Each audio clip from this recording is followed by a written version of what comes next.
Kemudian berikutnya, karena saya di-mention oleh Pak Dubes Dino, saya mau luruskan beberapa hal. Sebelumnya, terima kasih atas masukan yang telah diberikan, sangat cermat dan terstruktur. Saya pikir beliau adalah diplomat hebat, pernah menjadi wakil menteri luar negeri, walau hanya diberi kesempatan sekitar 3 bulan.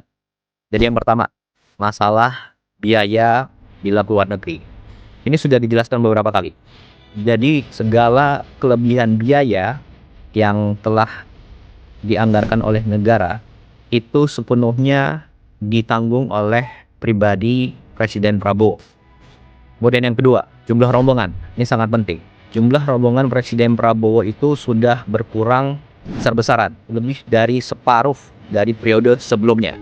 Jadi kalau dulu itu sekali keluar negeri bisa lebih dari 120 orang. Zaman Pak Dino seperti itu. Nah, zaman Presiden Prabowo jumlahnya antara 50 sampai 60 orang maksimal. Ini sudah banyak yang tahu, termasuk juga wartawan pasti tahu itu semua. Kemudian yang ketiga, jadwal harus 1 tahun sebelumnya. Jadi gini, perkembangan dunia global itu sangat dinamis, hari per hari. Nah, jadi ada jadwal tahunan dan ada jadwal yang mendesak sesuai kebutuhan dalam negeri dan luar negeri suatu negara, ya. Kemudian yang keempat, masalah protokoler dan frekuensi keluar negeri dalam 1,5 tahun terakhir. Jadi Presiden Prabowo itu adalah presiden baru yang mulai menjabat saat dunia sedang krisis. Sebelumnya ada konflik di Ukraina, ada di Venezuela, kemudian sekarang ada di Iran dan Timur Tengah, itu terlibat Saudi, Qatar, Bahrain, UAE dan lain sebagainya, ya.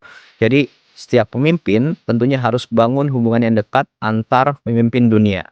Dan kita tidak bisa hanya mengandalkan saat krisis baru kita minta bantuan. Tidak, kita harus panen hubungan yang baik.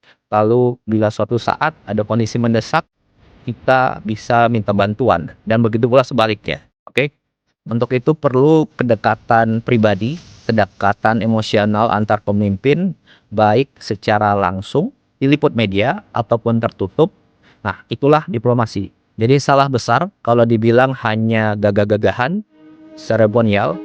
Jadi kita harus lihat apa yang sudah dicapai dalam 1,5 tahun terakhir ini. Yang pertama, Indonesia masuk BRICS. Manfaatnya apa? Ya sekarang ini, di tengah konflik krisis dunia, situasi negara terjamin.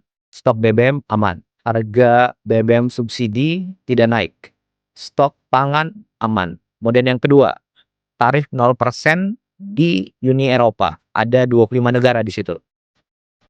Dan ini perjanjian yang sudah diurus belasan tahun yang lalu. Tapi kapan tercapai? Ya zaman Presiden Prabowo, tepatnya tahun 2025 lalu.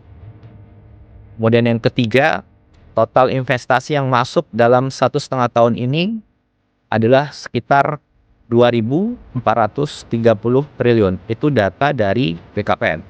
Kemudian contoh konkret lagi nih. Bulan lalu Presiden Prabowo ke Jepang dan Korea, kembali langsung ada investasi sekitar 575 triliun. Kemudian yang keempat, sekarang kita punya alat pertahanan yang kuat sekarang, ya.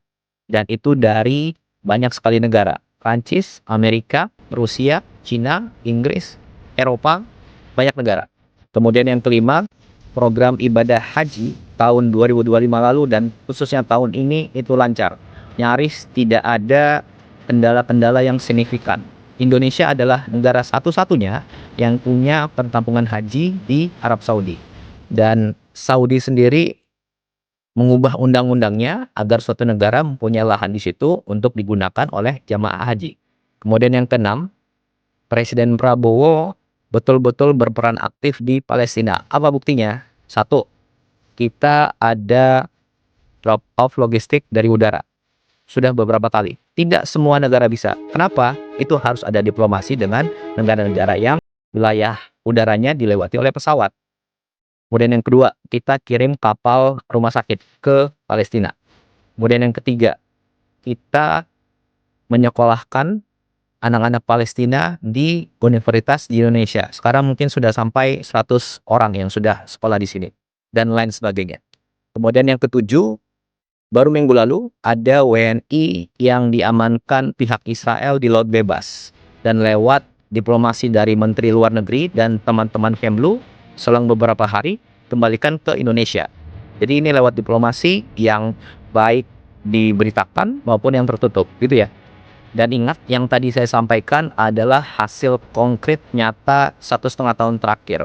Dan semua itu adalah diplomasi yang dilakukan oleh Presiden Prabowo lewat berbagai macam cara, baik yang dipublikasikan maupun tidak dipublikasikan. Karena yang terpenting bagi kami adalah hasil konkretnya. Itu yang kita utamakan.